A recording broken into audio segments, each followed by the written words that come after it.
There's a boy not far from the rest of the world.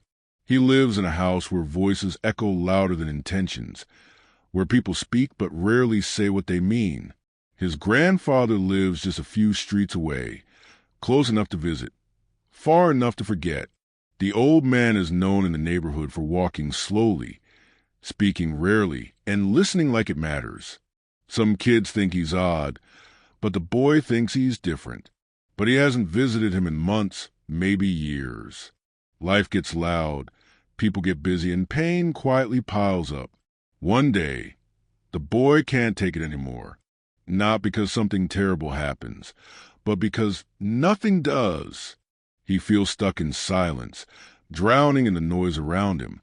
So he walks. Not far, just a few blocks. No bag, no message, just a heartbeat full of questions. The street is quiet. The house is old, not ancient, not abandoned, but worn, like it's seen too much. He knocks, waits. No answer, but the door is open just enough. He steps in. The smell of books, of tea, of memory fills the air. And there he is, the grandfather, sitting by the window, looking out at nothing. He doesn't turn when the boy enters, doesn't speak, doesn't smile. He simply raises one hand, gesturing toward the empty seat beside him.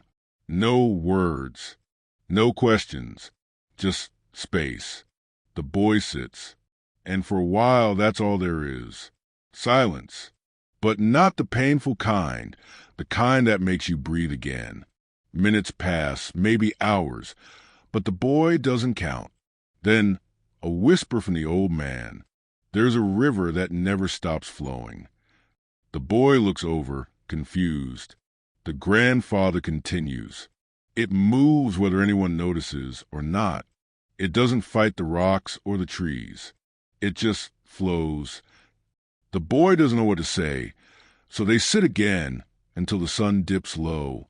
Finally, the grandfather rises, slowly, carefully, and walks toward the door. The boy follows.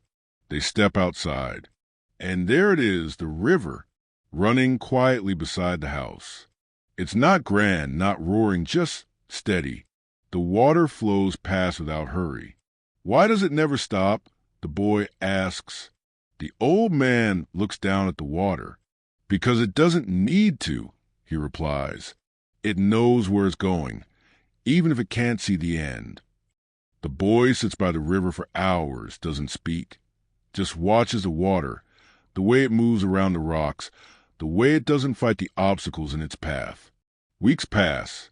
The boy visits the river often, always with the old man beside him. The grandfather rarely speaks, but when he does, it's always about the river, about patience, about letting things flow. One day, the boy asks, "Why do you talk so little?" The old man smiles softly. Because there's wisdom in the quiet, just like there's wisdom in the river. The boy frowns. But isn't it hard to keep going when you don't know where you're headed? The old man looks at him, his eyes twinkling. Not if you trust the flow. Months later, the boy is older now, not by years, but by moments. The old man's steps have slowed, and the river still runs beside him. One evening, the grandfather hands him a small stone, smooth and round, taken from the river. "Hold it," he says. The boy takes it. "Now, let it go," the old man says. The boy hesitates, holding onto the stone. "Why?" he asks. "Because sometimes you have to let go," the grandfather replies. "Not to forget, but to keep moving." Time passes. The boy grows. The old man fades. But the river runs on. One day, the boy is no longer a boy. He stands beside the same river, his hand on the stone he has held for so long.